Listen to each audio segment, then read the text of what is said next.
My daughter's attitude towards me became cold and harsh as she started high school. Someone ugly like you is not my real parent. Get out! With those words from my daughter, I reached my limit and finally decided to leave home. Living in this house with these people was too much. That's what I was waiting for. The annoying hag is finally leaving. Hearing my own daughter call me ugly and tell me to leave without a second thought was devastating. In that moment, I made a decision. I have one last thing to tell you before I go. The shocking truth I revealed left my daughter dumbfounded. Little did she know that her mother's words would so drastically change her life. My name is Emily. I live with my husband Steve and our daughter Ashley. How was school, Ashley? Same as always. Can you stop asking me every single day? Ashley has been like this lately. You don't have to be so rude. I reprimanded her, but she just glares at me. Ashley's attitude towards me has noticeably changed since she started high school. Mom, you're a housewife with nothing else to do. Why don't you go out and work? Even though I became a full-time housewife at the request of my often absent husband, so Ashley wouldn't feel lonely, I get harsh words in return. I'm sure this rebellious phase will pass eventually. I regained my composure and went back to preparing dinner. Ugh, that girl at school, she's so annoying. Ashley's rebellious phase is far from being over. She even started ranting about her friends from school. I wonder if she behaves like this at school too. Did something happen at school? Shut up, you hag! I was worried and tried to talk to Ashley, but she yelled back at me. Recently, she started calling me names like ugly or pig. It's true, Ashley is tall and beautiful. She stands out wherever she goes. But beauty is no excuse for demeaning others. I have tried to talk to her about her behavior, but she just won't listen. I guess there's no point in trying to have a rational conversation with her right now. With that in mind, I stopped talking to Ashley any further. I wonder how long this rebellious phase will last. Is it like this with other kids too? With these thoughts in mind, I decided to make Ashley's favorite spaghetti for dinner, hoping to lighten her mood. Ashley, dinner is ready. I called out to Ashley, who was lying on the living room sofa, engrossed in her smartphone. Ashley slowly got up and shuffled towards the dining table. She looked over the dishes I had prepared on the table. Today I've made your favorite, Ashley. Wait, what are you doing? To my dismay, Ashley started throwing away the food I had made into the garbage can. The dish I had cooked with love, hoping to make Ashley smile, was now pitifully discarded in the trash. How could I stomach the food made by an ugly woman? Ashley said, glowering at me. Up until now, I had been giving her a pass, thinking it's just teenage rebellion, but this time I couldn't let it slide. Ashley, enough is enough. What you're doing is wrong as a person. Unable to bear it any longer, I raised my voice at Ashley for the first time. Oh, just shut up, you hag. However, Ashley refused to listen, treating me like an old maid. Can you say something to Ashley, please? I pleaded for help from my husband, who was watching TV, but he just ignored me. I'm tired from work. Leave me alone, he muttered without taking his eyes off the TV. At this, I felt utter despair. I realized my husband was no help. Leaving Ashley like this would turn her into a troubled adult. With this in mind, I continued my lecture, without flinching at Ashley's verbal abuse. Seeing me behave differently than usual, Ashley escalated her foul language. You're not my mother, you hag! Get out! She sneered. What do you mean? You're not my mother? I've been acting cool for the past 3 years, thinking her rebellious phase would end someday. But I've reached my limit. My husband, who is in the same space as us, does not give me a hand. As always. He leaves everything related to Ashley to me, ignoring our daughter's defiance toward her mother, even though she is his own child. I am disappointed in my husband too. I can't live with these people in this house any longer. Fine, I'll leave. I calmly told Ashley and headed for my room. Lucky me, the nagging hag is finally leaving, said Ashley, who started to cheer, oblivious to my feelings. Whoa, wait, what are you doing? My husband finally sensed the situation and rushed over. She's leaving, apparently. Ashley informed him, then returned to her usual spot on the living room couch. I stood in front of my husband, looked him straight in the eye, and conveyed my decision. I'm divorcing you, and I'm leaving this house. Wait, please, not that. Please reconsider. Whether my resolve was coming across, my husband Steve started to panic, albeit a bit too late. You don't feel anything, even when I'm belittled by Ashley, do you? I've been enduring it all this time, but it's now unbearable to even stay in this house. The idea of the three of us living happily together was only in my mind, it seems. I'm sorry, so let's not talk about divorce. Isn't it great, Dad? Just kick her out already, haha. Ashley, who was lounging on the sofa laughing, addressed her desperate father who was trying to keep me from leaving. I began to question where I went wrong with raising her. Memories of us baking cookies together and going shopping for clothes. All the memories with her flashed back. She used to help me carry heavy things, taking care of me. She was such a kind child back then. The Ashley in my memories, with her innocent smile, isn't the Ashley in front of me now. She openly belittles me, calling me ugly, and tells me to leave without any remorse. I feel utterly hopeless and make a certain decision. Ashley, you're now 18. You're considered an adult in society. Make sure you understand that your actions have consequences. And there's one last thing I have to tell you. What now? Gonna give me a lecture as your final act? Haha. Still sprawled out on the sofa, Ashley smirked as she played with her phone. Hey, are you going to say it now? Steve was desperate to stop me, but I brushed his hand away and stood in front of Ashley. Ashley, you're not my real daughter. Ashley's hand stopped playing with her phone. I'm short and plain looking, unlike you. It's because you're not my biological daughter. According to your father, you look very much like your birth mother, both in looks and character. Isn't that nice? Oh, so that's it? I'm so glad you're not my real mom. Although Ashley tried to appear calm, she was clearly flustered. I ignored her and continued with the story.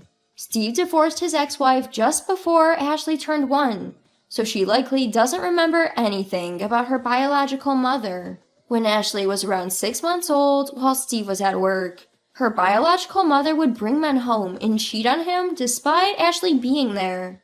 The divorce was due to the infidelity of his ex-wife, and because she renounced her parental rights, Steve took custody of Ashley. But he was busy with work and lacked confidence to balance work and childcare. That's when I was dispatched to Steve's home as a housekeeper. I had a childcare license and used to work in a daycare center. I was looking for a new job after I had quit due to back pain.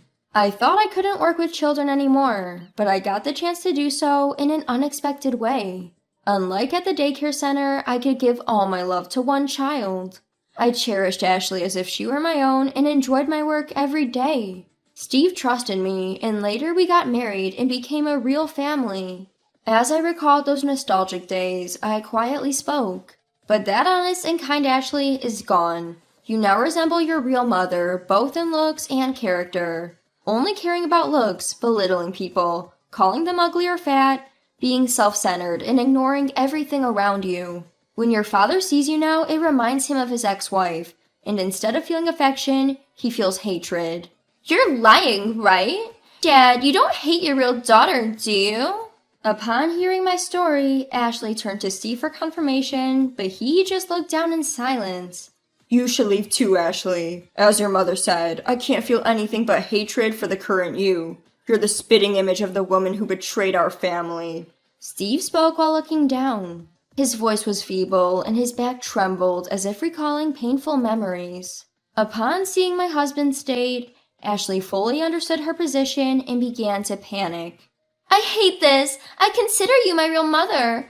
I want to live together just as we have been. What are you saying now? You're an adult now. Remember what I said about taking responsibility for your actions. I retorted, pushing away a tearful Ashley. Then I returned to my room, packed my bags, and left the house.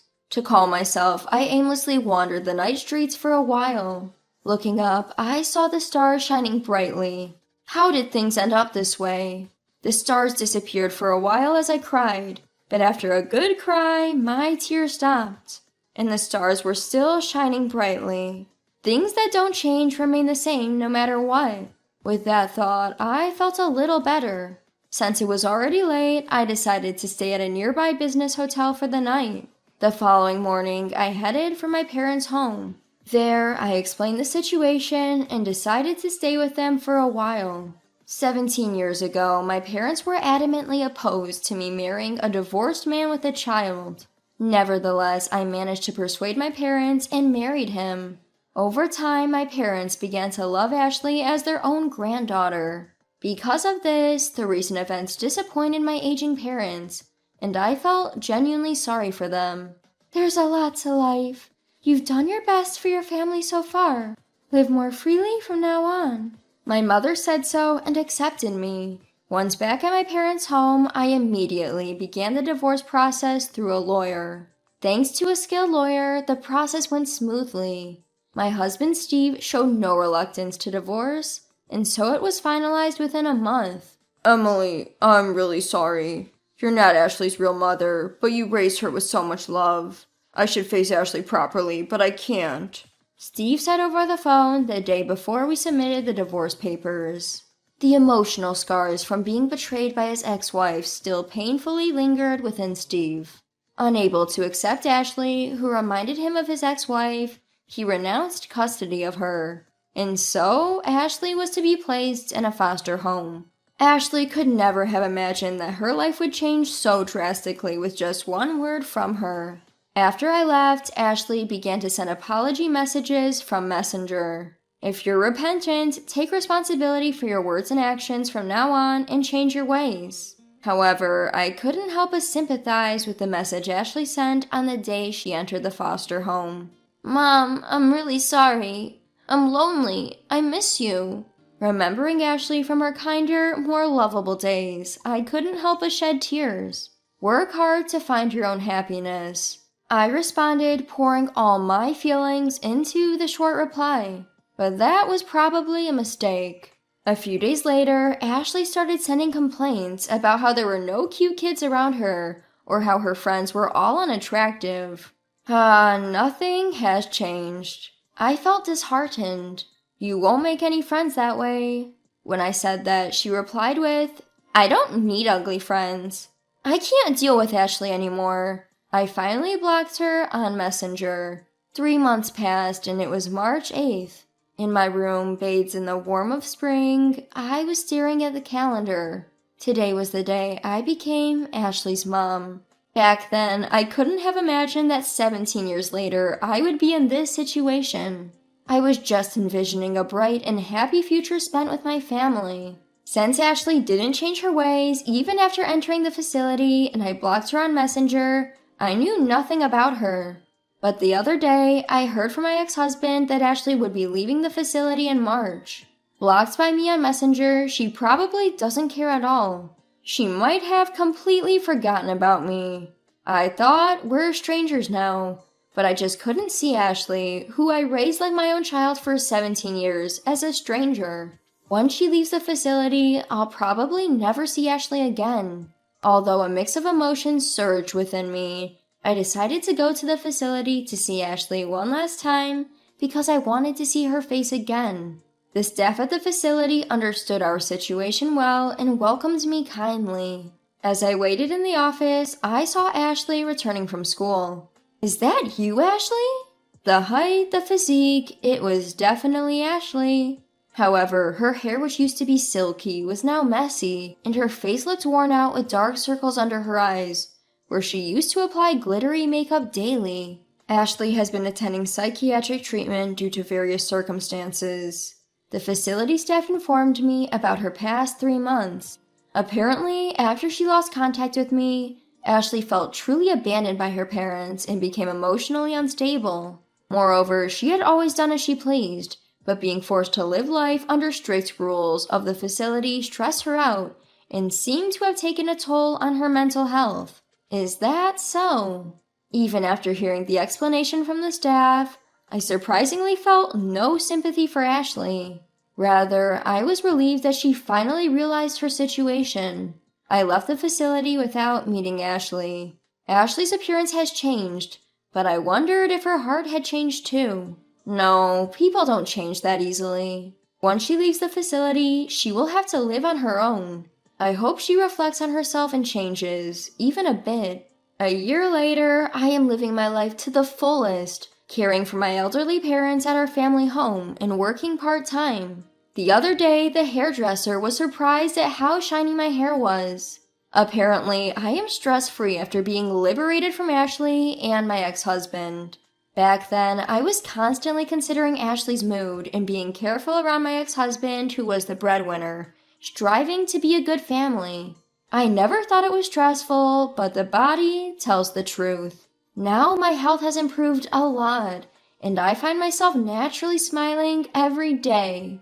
"I'm glad you came back," my mom said, and I truly felt the warmth of my real family. From now on, I'll live without pushing myself.